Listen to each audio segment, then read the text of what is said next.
Today is March 25th on a Tuesday. It surely doesn't feel like a Wednesday now, does it? Okay, right, so I like how this picture of Jacket and his 10th anniversary cake makes it look like he's so done with shit. Because, I don't know, I would be too if my franchise hasn't had anything to do since the second game. But to be fair, it's like... I mean, I know we talked about having a Hotline Miami sequel, and I did really like the idea, but it's like I guess it makes sense that it doesn't have to be. I don't know. What do you think? I mean, it would be kind of interesting to see, spin-offs, but at the same time, that's the reason why the Steam workshop is there for Holland Miami. So yeah, that way, I probably should check those out more. Yep.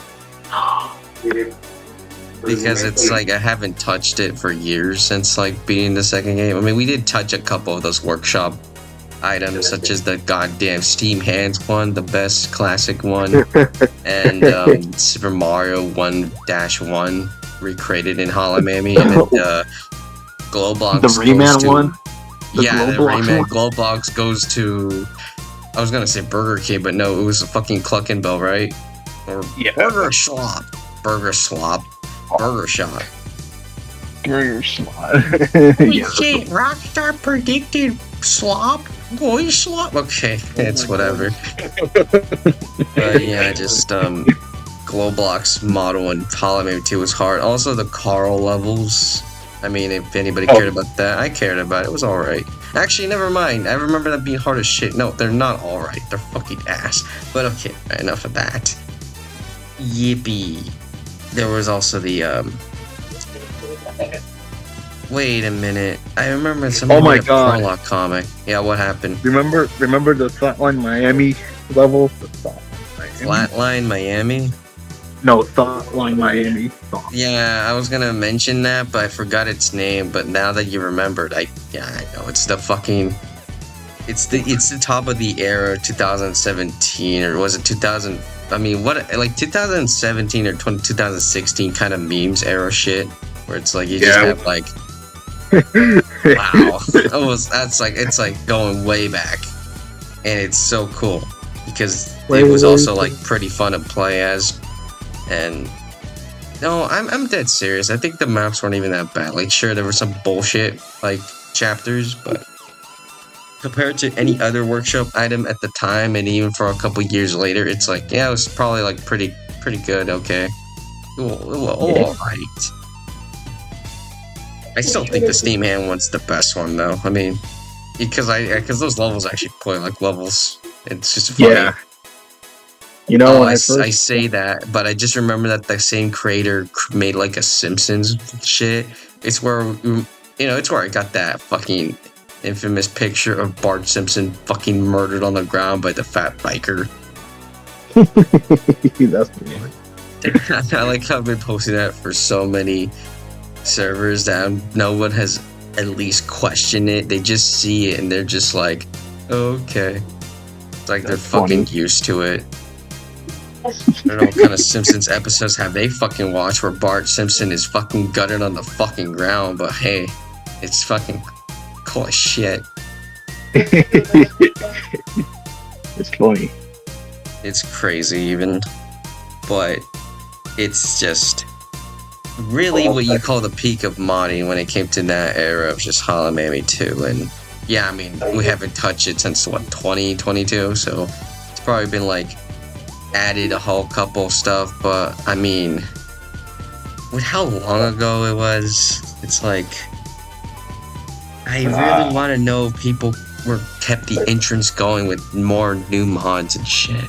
I may be talking to my ass because I could be just checking this out right after this recording, but it's just how beforehand is just I just haven't heard a single word about any of it on YouTube or other places, because whatever, when you talk about Hotline Miami nowadays in Discord or in other platforms, it's usually just about how much they like the game, or maybe this typical, it would be cool if I had a sequel one day, or just first game sometimes. I mean, yeah. I mean, I do like the first game because that shit was janky, but it was fun and it had a really interesting story.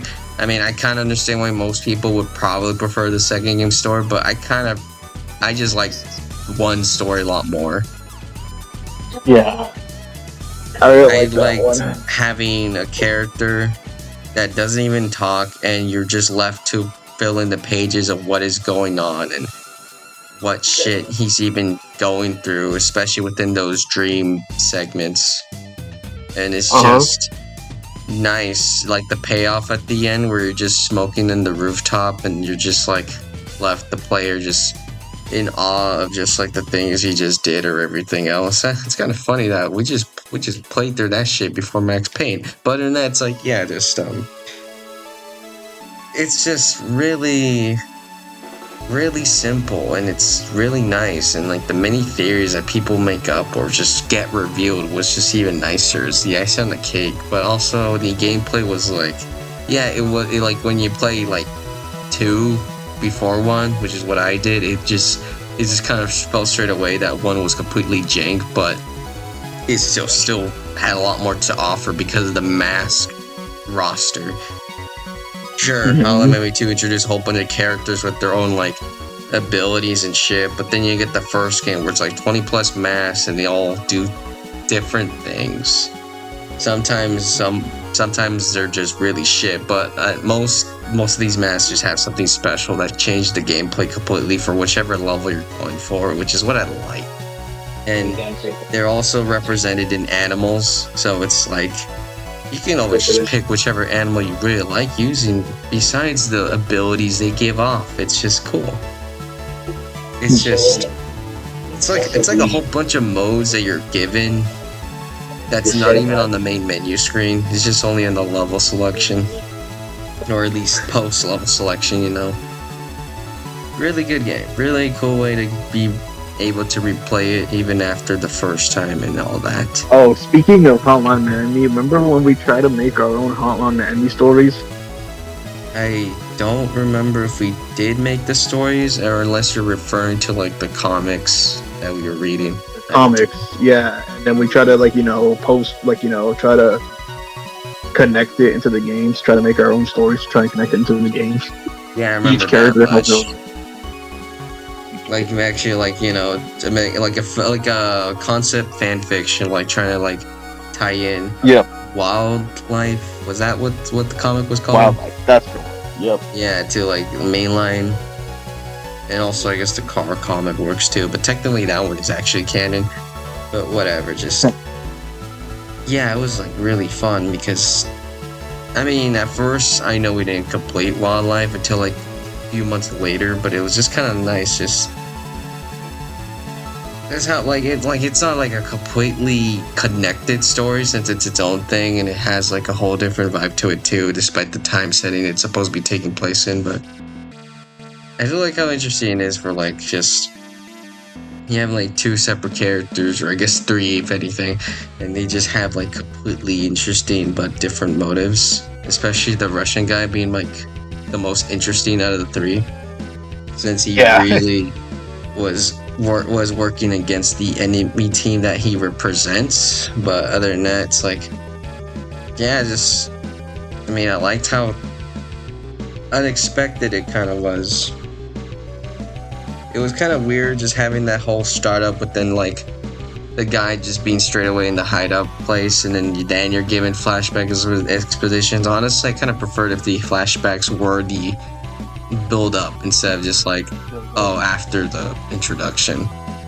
But I guess it's just like how the storytelling does work in like Pulp Fiction style, at least at the start. It's like, yeah, there we go, we just got that going through. And yeah, there's probably some chud out there that's angry that I use Pulp Fiction as a term to explain stories out of order, but it's like something I've been so used to at this point. It's just funny to me. And it is crazy. So yeah, Hotline Miami for 10 minutes because it's 20 seconds left for the recording to be finished. And then for the next one, we can just talk about something else. Oh yeah, Hotline Miami 2 so cool, guys. I love it when the nukes go off and blow up everybody. Everybody's like, whoa, crazy. And then they blow each other off.